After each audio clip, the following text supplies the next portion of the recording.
灵儿嘻嘻笑着，渐渐笑弯了眼，提笔蘸墨，歪着头打量着自己师兄入睡时的模样，想着从各处入手。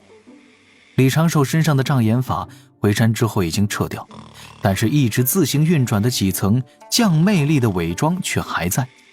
然而只是这般，他看得也有些吃了，提着笔站在那儿愣了一阵儿，渐渐的灵儿俏脸微微泛红，唇瓣晶莹剔透，轻轻地咬了一下嘴唇，唇齿间冒出了一声轻轻的呼唤：师兄。李长寿此时自然没有半点反应，潜意识对灵儿的气息也已经是无比熟悉。如果是这样，师兄应该不会骂我吧？灵儿左手摁着摇椅的把手，身子慢慢俯下，脸蛋儿微微有些发烫，他的眸子轻轻闪烁着，世界渐渐地被师兄的面庞充满，又缓缓放大。这一下，午后温暖的日光中，那如珠帘般缓缓垂落的一缕缕青丝被一只有些轻颤的小手抓住，撩回耳旁轻轻摁着。或许有声，或许无声，那轻轻触碰的瞬间，岁月宛若凝固，风儿也自此停顿。落花人独立，微雨燕双飞。稍顷，慌乱跳开的窈窕倩影从脖颈到额头瞬间变红，又听砰的一声，灵儿头顶冒出了一朵小小的蘑菇云，转身拾起风盾，一溜烟儿没了踪影。天庭凌霄宝殿，东木公匆匆入内，看脸正在高台上对着奏表轻笑的玉帝，连忙低头行礼。陛下，水神差偶已寻到老臣，想告假一段时日，说是心神耗费太多，需静养休息。长庚有恙。白衣玉帝腾的一声站起身来，具体为何？可是受了伤？陛下请放心，老臣都详细问过了。根据敖乙所讲述，水神是因施法过度，强行引爆妖生山，故心神耗损太多。水神有太清妙法，应当无恙。唉，玉帝的神情顿时舒缓了许多。这次痛击孽妖，扬天庭声威，天庭甚至没有半点死伤，全赖长庚费心费力，一力算计。陛下，老臣斗胆，不如就请陛下下旨，今后让水神出谋出策，战事交给众天兵天将去做。水神这般劳心劳力，事事亲为，着实太过辛苦。玉帝点点头，言道：此事只能规劝，吾也无法下旨。长庚也是看如今天庭刚有起色，不想让天兵天将有所折损，但这般对天庭练兵也是不利。木公啊，你觉得这次该如何赏赐长庚？这个，陛下，水神之功劳足以神位进阶，但此时正是册封水神的旨意还都未凝成，再提也着实太快了些，恐众仙家心有异样。玉帝略作思索，笑道：长庚最喜功德，这次就给他双倍功德，俸禄1000年，天庭各处坐骑行走。其他赏赐也多做一些，水神府可随意召唤月宫众嫦娥。是。东木公低头领旨，心底也是一阵赞叹。随意召唤月宫众嫦娥，这待遇快成玉帝亲兄弟了。不过话说回来，水神都是化身在天庭之中，而且平日里根本不兴歌舞酒宴，这般赏赐也就听着好听，没什么实际意义。东木公不由又想到了妖生山被直接撕碎的情形，心底默默叹了一口气。仙和仙没法比。妖生山之战后半个多月，天庭各处都在讨论着那天的一报。此时众天将天兵都已经反应过来了，不少天将也做了这一战的复盘推演。那个再没有现身的天将柯镇恶，其实就是水神大人的化身。水神用了妙计，将妖族的激进分子聚集到了妖生山上，一波直接葬掉。这是什么算计大佬啊？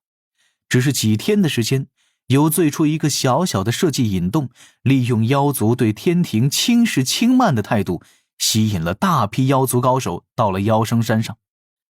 到灵报发生的那一瞬，这些妖族才发现他们上当了。这个过程看似有颇多隐患，但是仔细的推敲，又能发现其下暗藏了一股大势。在天庭不断失利，妖族士气大振时，哪怕有人去告诉妖族这些都是天庭的阴谋，又有多少妖会相信？不过水神的这种算计第一次用，效果最佳。此时妖族对天庭已是绝对不敢小觑，今后若想要如此顺利的算计，也不太可能了。这一段时间，众天将一同说笑商谈时，也在想今后该如何阴妖族坑敌军。这些原本只是想要排兵布阵的将领，不约而同地开始琢磨起了阴人脏人的战术。天庭的风气也由此变得温暖了许多。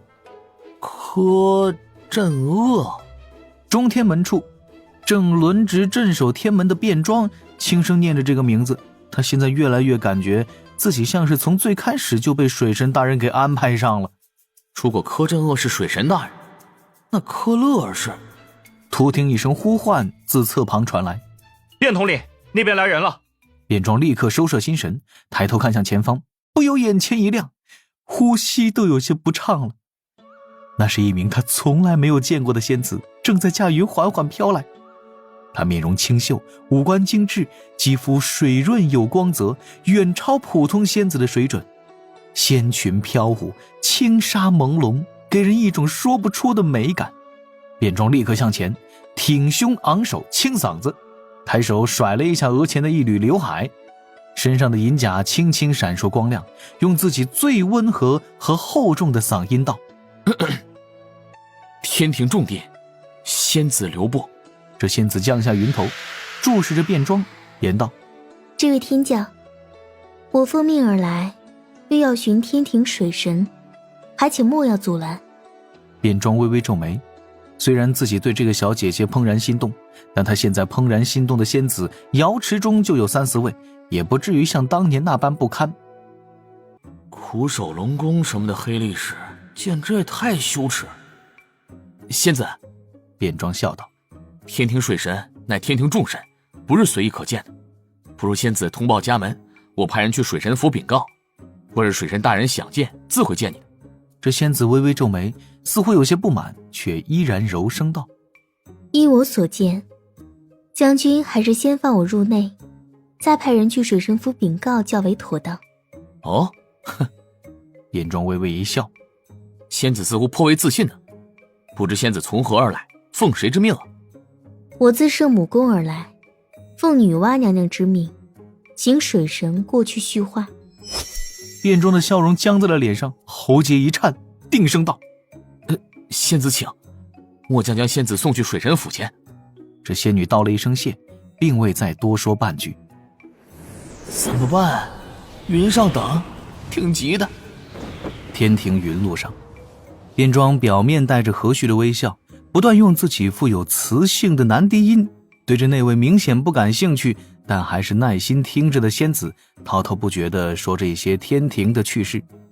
实际上，卞庄心里在疯狂地抓挠，各种惴惴不安，机遇两股战战。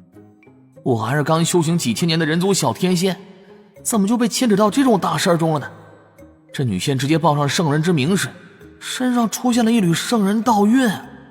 卞庄仿佛看到了一颗红绣球在眼前轻轻摇晃，卞庄顿时明了，这女仙是代表圣人的使者。按天庭的规矩，圣人弟子可以随便拦，但是代表圣人传旨的使者却是万万不可阻拦的。他们直接代表了圣人。确认这仙子身份的瞬间，卞庄笑容僵硬时，其实想到了很多。水神大人半个月前刚阴了妖族一把，灭了数十万妖族，更是杀了一批从上古存活下来的妖族高手。洪荒皆知，女娲娘娘上古时与其兄长伏羲游历洪荒，被当时刚建立妖族天庭的妖皇邀请加入了妖族，算是妖族客卿之职。妖族被人族掀翻之后，妖族至宝招妖幡就落在了女娲娘娘手中。女娲娘娘也出面维护过妖族，被妖族奉为最大的靠山。这个时机，这个点，女娲娘娘派人来招水神大人过去。水神这一去，说不定就回不来了呀。我卞庄现在的一切都是怎么得来的呀？不都是水神给的吗？做仙要知恩图报，这种时刻，卞庄也只能尽自己之力帮水神一把。咋帮啊？还能咋帮？卞庄笑道：哼，仙子看，这片豆田就是末将曾耕种之地，如今长势也是颇为喜人啊。将军，这里当真是去水神府的路吗？这女仙皱眉问。卞庄道：当然是了，咱们过了前方那里，再往前飞，就能找到水神府了。仙子可知前方是什么地方啊？将军，我还是认字的。此地乃太清圣人老爷化身太上老君的兜率宫。今日我有圣命在身，不便前去拜访。仙子好见识。卞庄竖起大拇指赞叹一句，朗声道：圣人娘娘召水神过去是大事，可不能多耽误。仙子请，咱们很快就能到水神府了。言罢，卞庄还故意驾云在兜率宫前逛了一圈，才带着那个仙子拐了个弯，朝着水神府而行。这已经是他卞庄能够临时想出来的唯一妙计了。刚才一同守门的天将想必已经赶到了凌霄宝殿，故意绕路兜率宫，既能够通知大法师或者人教其他高人一声，也能够争取足够多的时间，让其他天将将此事禀告给玉帝陛下。这就是他天河水军副统领的一点小机智。又行片刻，水神府遥遥在望，那圣母宫来的女仙轻飘飘地道了一句：将军，这位水神在天庭威望如此之高吗？卞庄愣了一下，笑道：水神大人自然。将军其实多虑了。女仙柔声道：我家娘娘差我过来请水神过去，如何瞒得过太清老爷？这个……女仙继续笑道：将军重情义，倒也令人钦佩。只是还请速速带我去见水神吧。若是怠慢了娘娘的差事，这可是对圣人不尊。哎，是，咱们这就去，马上就到。卞庄擦擦额头冷汗，也不敢多搞事了，驾云径直朝着水神府而去。